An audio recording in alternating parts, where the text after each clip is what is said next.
Comment tu t'appelles? Je m'appelle Madame Zenabo. Oui, on m'a dit qu'il y a un homme de Dieu qui avait prié pour toi et qu'est-ce qui s'est passé? Tu peux nous raconter tout ce qui s'est passé? J'ai eu les merveilles chez un prophète. Je passais chaque matin, je lui saluais, je lui saluais. Un soir, je suis en train de rentrer, il m'a interprété, il m'a invité dans son église plus de 3 fois. J'ai simplifié. 4e fois, je me sentais un peu abattue. Je n'avais pas d'appétit et j'étais toute mourante. Je suis pris mon courage, je suis rentrée du travail, j'avais les travaux à faire, mais j'ai d'abord laissé. J'ai dit que mais j'ai trop fréquenté les églises. Pas de solution, mais je vais ici essayer. C'est l'homme de Dieu ici là. Comme il est mon voisin, je vais essayer. Et j'ai essayé et j'ai eu ma guérison. Je suis arrivée dans la salle, il y avait plus de 20 personnes. Plus de 20 personnes, il a prié, il a prié, il a prié. Il a dit toute personne qui sent mal, soit sur la tête, soit sur la poitrine, soit sur les pieds, n'importe où, qui pose la main. C'est comme ça que j'ai posé ma main sur la poitrine et j'ai ressenti une flash qui me bloque à la gorge.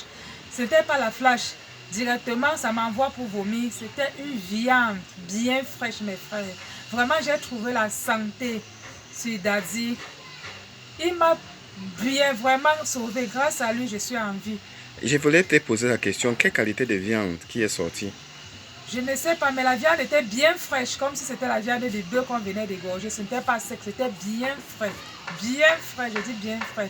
Parce que je n'arrivais pas à respirer. Est-ce qu'il t'avait touché ou... Il ne m'avait pas touché. Il a dit, toute personne qui est dans la scène, mets la main là où il sent mal. Moi, je sentais plutôt mal à la poitrine parce que j'avais des problèmes de respiration. Et depuis le jour que j'ai posé ma main, la viande elle est sortie jusqu'à présent. Vraiment, je vous jure, ciel. Je n'ai plus de problème, la santé. Vous voyez comment je suis. J'étais comme quelqu'un qui avait le sida.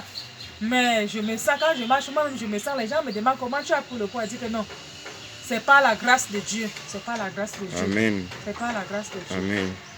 Donc, qu'est-ce que tu veux dire aux autres qui doutent de Dieu, qui doutent que Dieu peut guérir?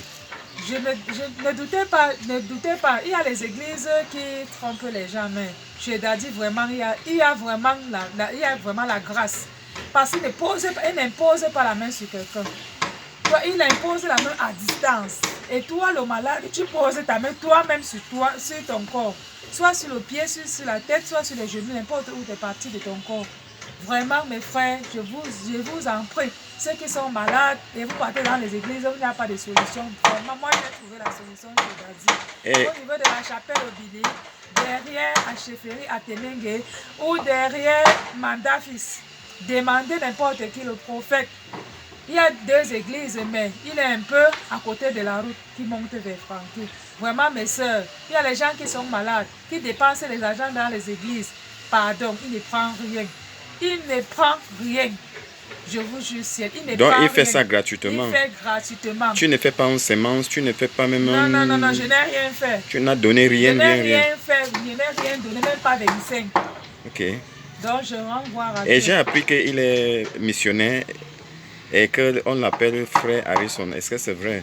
Oui, ça fait frère Harrison, c'est vrai. Mais quand on l'appelle prophète, il refuse que non, il est frère, qu'il peut faire la prophétie, il peut faire la délivrance, il peut faire la guérison, mais il reste toujours frère. Est-ce que c'est vrai? Oui, c'est vrai, parce qu'il ne veut pas se faire voir. N'est-ce pas? Et pourquoi tu n'avais pas gardé les images? Non, j'ai gardé, c'est parce qu'on avait volé mon téléphone. Même mon frère, et j'ai appris qu'il a voulu, que tu as voulu qu'il mette ça sur Facebook. Il a refusé. Il a refusé, je ne sais pas pourquoi. Parce qu'il m'a sauvé, c'est quelque chose que ça devait aller dans partout dans le monde entier. Donc ça veut dire qu'il n'est pas orgueilleux. Il n'est pas orgueilleux. Et il ne fait pas ça pour gagner de l'argent. Il fait ça pour la gloire de Dieu, n'est-ce pas? Oui.